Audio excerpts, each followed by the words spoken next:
Perkutut berkaturanggan Narayana. Dados perkutut berkaturanggan Narayana nggih ngeten iki lho.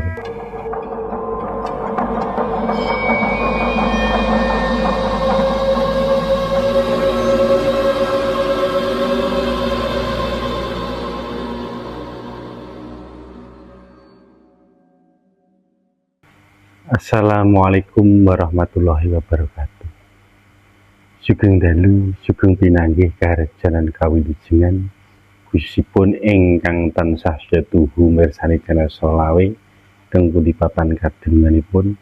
Mugi-mugi ingkang mirsani channel Solawe mang diganjar bagas waras jasmaniah rohaniyahipun lan batinipun, lan mugi dipun gampelaken sedaya urus-urusanipun, lan mugi ingkang mirsani channel Solawe mang diangkat kamurtan kamulyan derajat lan pangkatipun, lan mugi dipun tambahi rejeki ingkang kathah mlimpah ruah krana rindanipun Gusti Allah.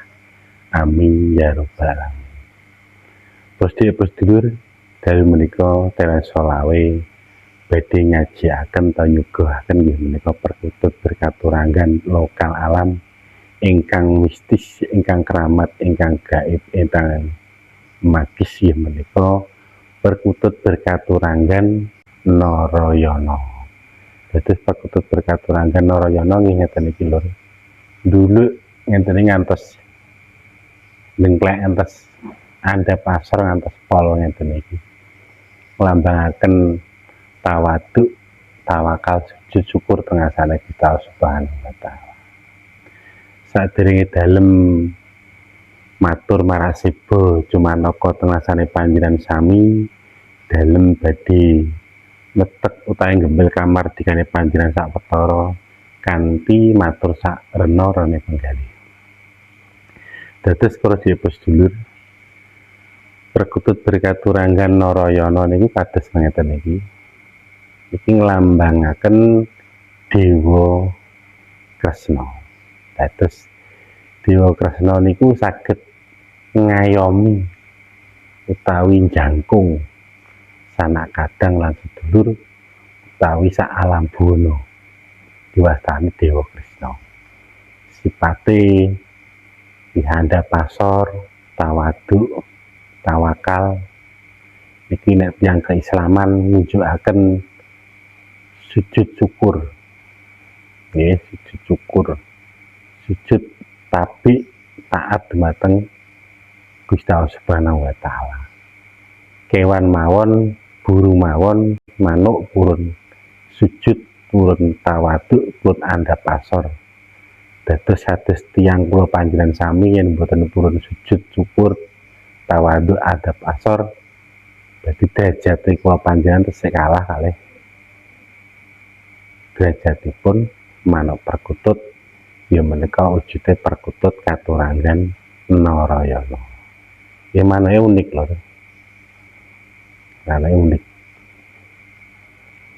Dados para sedulur, perkutut katuranggan Narayana niki riyen dalem angsale niku nggih saking makom keramat.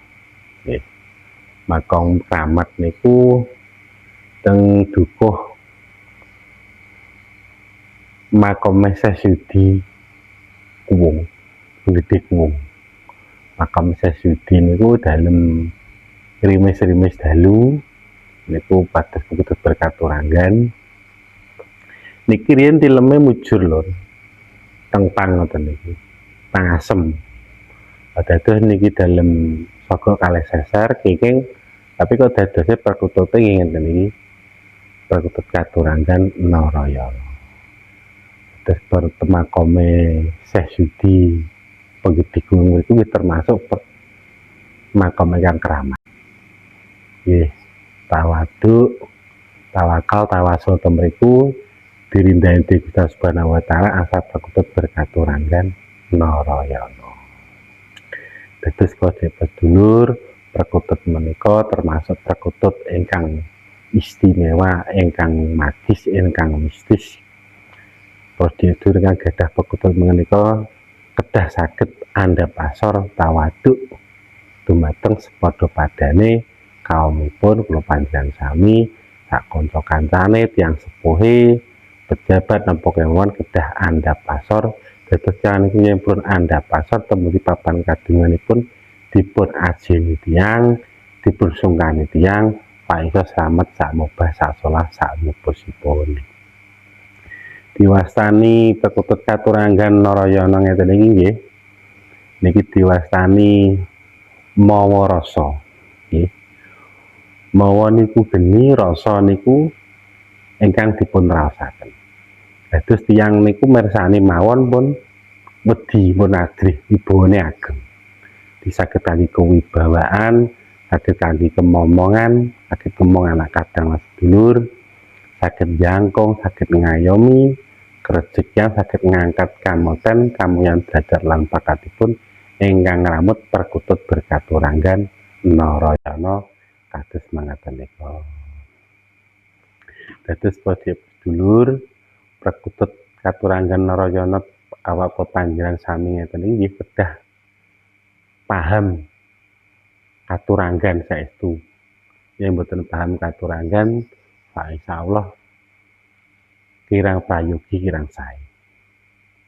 Amargi Perkutut menika saged diwastani ngangkat kautaman kasampurnan. Kautaman niki sing ngajeng ingkang sepindah ingkang dipun pundi-pundi.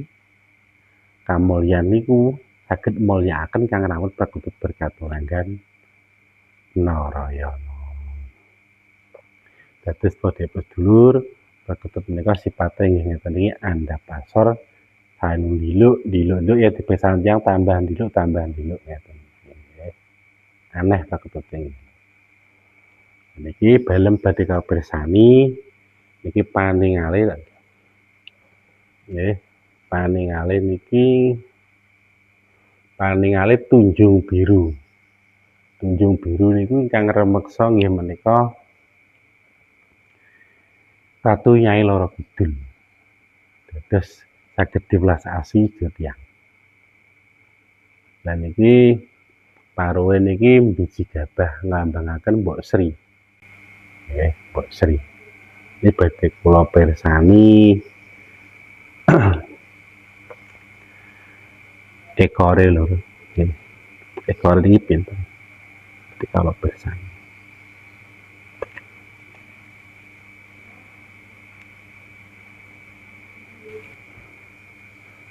Tunggal, kalih, 3, sekawan, gangsal, 6, 7, 8, 9, 10, 11, 12, 13, 14,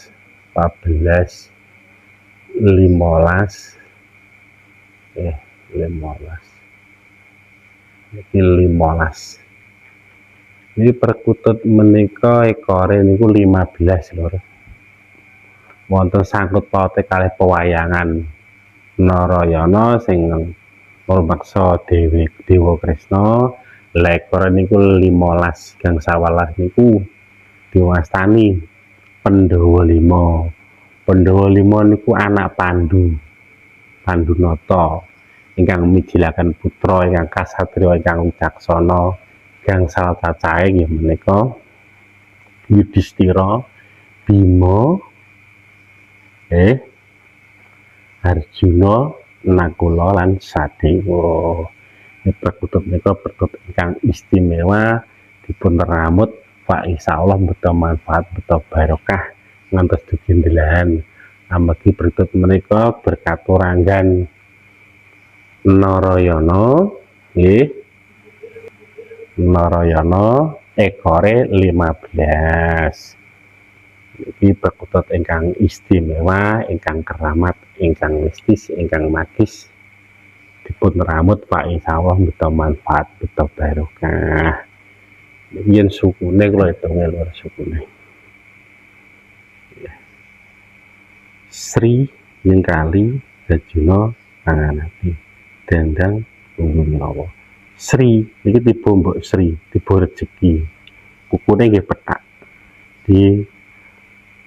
Diwastani Jana Luluh nika kangge pertanian, kangge keresikan beto manfaat beto nah terus posisi dulur angin kalau medalaken perkutut berkaturangan Narayana Pandhawa mijil pacekapi semanten pablih wonten atur katane kawula kang yang sae mboten nyaket keras penggalih panjenengan sami sedaya dalajeng ngapunten sak kathah-kathahipun saged komen teng kolom komen.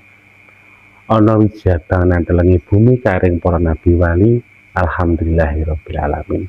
Wabillahi taufiq wal hidayah wa ridha wal qinaah. Assalamualaikum warahmatullahi wabarakatuh.